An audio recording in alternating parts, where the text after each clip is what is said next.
আপনি কি ডাক্তার? আমি ডাক্তার না ভাই, এটা আসলে ছাপানোর সময় ভুল করা হয়েছে। আমি আসলে পল্লী চিকিৎসক। ইনজেকশন দেওয়া হয়েছিল, ইনজেকশন দেওয়ার পরে মুখ ফুলেছে আর হচ্ছে লোম বেরোইছে মুখে।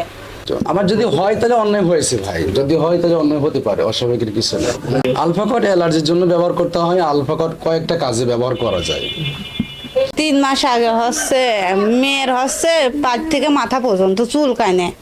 আমি এর জন্য সরি ভাই, এর জন্য আমি আপনার পেট দেখুন। আমার পেট এখন ফুরাই গেছে ভাই, যেটা ছিল সেটা ফুরাই গেছে, সিরিয়াসলি ভাই ফুরাই গেছে। আমি পরবর্তী না ভিজিটিং পরবর্তী কুষ্টিয়ায় ডাক্তার দেখানো হয়, ডাক্তাররা বলে যে এটা ভুল চিকিৎসা হওয়ার আমরা তো কারণ নেই ভাই। সব হয়ে গেছে।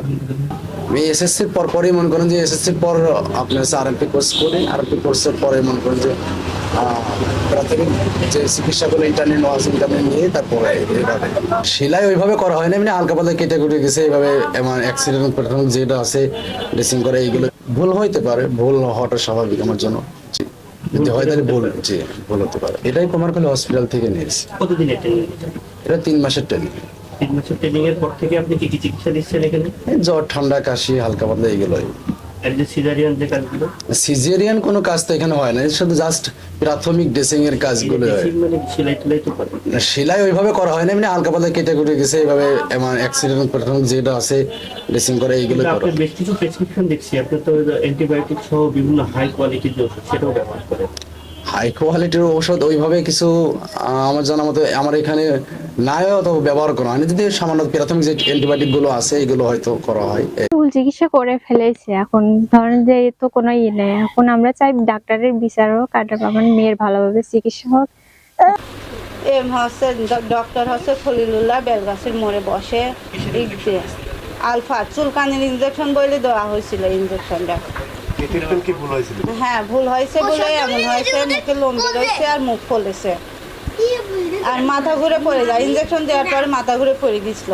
আমার 4টে মেয়ের 4টে ছেলে মেয়ে আর ছেলের 2টো।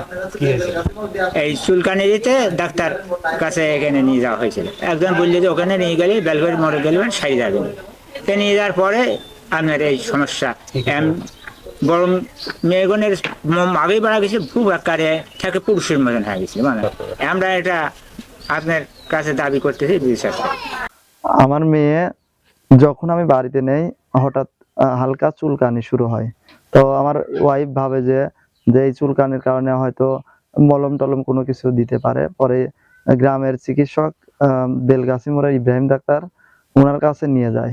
ওনার কাছে নিয়ে যাওয়ার পরে উনি আলফাকট নামের ইনজেকশন 5টা ইনজেকশন দেয়।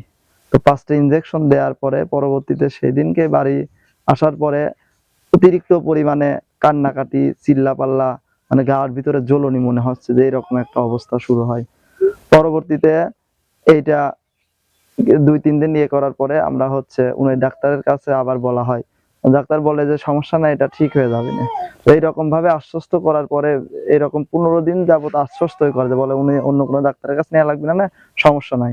এরকম করে আমরা যতবার যাই ততবারই টাকা নেয়, বরঞ্চ আরো কেমনে কেমনে আস্তে আস্তে বেশি বাড়তে থাকে, গুরুতর হতে থাকে। পরবর্তীতে বাড়ির আশেপাশের লোকজন যখন বলতে থাকে যে বড় ডাক্তারের কাছে দেখানোর, তো পরবর্তীতে আমরা কুষ্টিয়া কল্লোল স্যার যে ওনার কাছে দেখানোর পরে উনি 2 মাস ট্রিটমেন্ট করে। উনি 2 মাসের ভিতরে বললো যে এটা সময় লাগবে। এই যে ইব্রাহিম ডাক্তারের কাছে যে নিয়েছিলাম এই ইনজেকশন ভুল ইনজেকশন প্রয়োগ করা হয়েছে। এখন পরবর্তীতে কুষ্টিয়া থেকে ট্রিটমেন্ট করার পরে এটা কুষ্টিয়াতে আর ট্রিটমেন্ট দেয় না, রাজশাহী অথবা ঢাকা মেডিকেলে ভর্তির কথা বলে। পরবর্তীতে আমি এটা করতে করতে আমার অবস্থা শোচনীয় হয়ে গেছে। আমার একার ইনকামে এখন এই অল্প ইনকামের মধ্যে এই যে 1 লক্ষ টাকার উপরে খরচ হয়ে গেছে। তো এইটার কারণে আমি চাচ্ছি যে আমার পাশে আমাদের যে জেলা প্রশাসক মহোদয় আছে উনি অনেক ভালো মনের মানুষ। আমি শুনছি উনি যদি এই ডাক্তারের বিরুদ্ধে আইনগত ব্যবস্থা নিত কিংবা আমার পাশে একটু দাঁড়াইতো, তাহলে আমি আমার মেয়েটারে হয়তো বাঁচিয়ে রাখতে পারতাম, সুস্থ করতে পারতাম। গ্রাম্য চিকিৎসক তো তার চিকিৎসা দেওয়াই তো উচিত না। চিকিৎসা দেবে সে যেগুলো আমাদের আছে ওটিসি ড্রাগ আছে, ওভার দ্য কাউন্টার, সেগুলো তারা করতে পারে। প্যারাসিটামল, খাওয়ার স্যালাইন, এগুলো তারা প্রেভেন্সে আছে। আমাদের কাছে অভিযোগ করলে, অফিসিয়ালি অভিযোগ আসলে আমরা এটা তদন্ত করে দেখি।